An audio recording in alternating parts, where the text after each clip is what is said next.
আসসালামু আলাইকুম ভিউয়ার্স, কেমন আছেন? আমি বাড়িতে কিভাবে ঘি বানাই এটাই আপনাদের মাঝে আজকে শেয়ার করলাম। এখানে আমি দুধের সর নিয়ে নিয়েছি। সরগুলো আমি আগে থেকে অল্প অল্প করে উঠিয়ে ডিপ ফ্রিজে সংরক্ষণ করেছিলাম। আর টাইট বক্সে আপনি ডিপ ফ্রিজেও সংরক্ষণ করতে পারেন, আবার নর্মাল ফ্রিজেও সংরক্ষণ করতে পারেন। দুধের সরগুলো আমি এভাবে হাতে মেখে নিচ্ছি। আপনারা চাইলে ব্লেন্ডারে ওটা মিক্স করে নিতে পারেন, চাইলেও শিলপাটায়ও বেটে নিতে পারেন। আমি একবারে অনেক বানাই না, অল্প অল্প বানাই, আবার শেষ হয়ে গেলে আবার বানাই। তবে হাতে মাখতে আপনার 10 থেকে 15 মিনিট মতো সময় লাগে। এক একজন এক একভাবে হাতে মাখে, আমি এভাবেই মেখে নিই। একটা বড় থালার উপরে রেখেও হাত দিয়ে ঘষে ঘষে আপনি এই কাজটা করতে পারেন।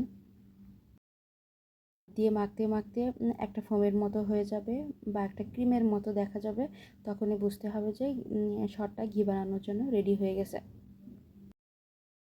মাখা হয়ে গেছে। এবার আমি এর মধ্যে ঠান্ডা পানি দিয়ে দিব। ঠান্ডা পানি দেওয়া যেতে পারে, আবার এর মধ্যে বরফও দেওয়া যেতে পারে।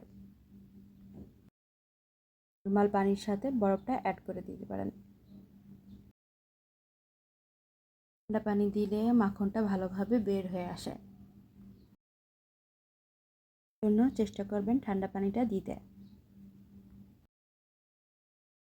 ঠান্ডা পানি দেওয়ার কারণে মাখনটা পাত্র থেকে তাড়াতাড়ি উঠে আসছে।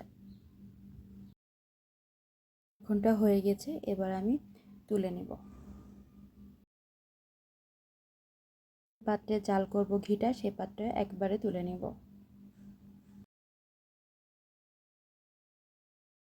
চেষ্টা করবেন মাখন থেকে যে এক্সট্রা পানিটা আছে সেটা বের করে দিতে। চেপে চেপে ছোট ছোট গোল বলের মতো করেও বা এক্সট্রা পানিটা আপনি বের করে ফেলতে পারেন। পানি থেকে আমার সব মাখন তোলা হয়ে গেছে। মাখনটা তোলার পর যে পানিটা থাকে, এই পানিটা কিন্তু অনেক পুষ্টিকর। এটা ফেলে না দিয়ে এটা খাওয়া যাবে। এটা আমরা মাঠা হিসেবে খেতে পারি। এবার ঘিটা আমরা জাল করে নেব। প্রথমে চুলার আঁচটা হাইতে রাখবো, তারপর মাখনটা গলে গেলে চুলার আঁচটা মিডিয়াম টু লোতে রেখে আমরা ঘিটা জাল করে নেব।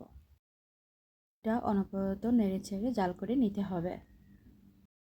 ঘি জাল করার শেষ পর্যায়ে এসে অনেক বেশি সতর্ক ও সাবধান থাকতে হবে। আঁচটা কম করে জাল করতে হবে। এর যে ছাবাটা আছে ওটা ব্রাউন কালার হলে চুলাটা বন্ধ করে দিতে হবে। আর ঘিটা জাল করা হয়ে গেছে, এবার ঠান্ডা হলে আমি এটা ছেঁকে নিব।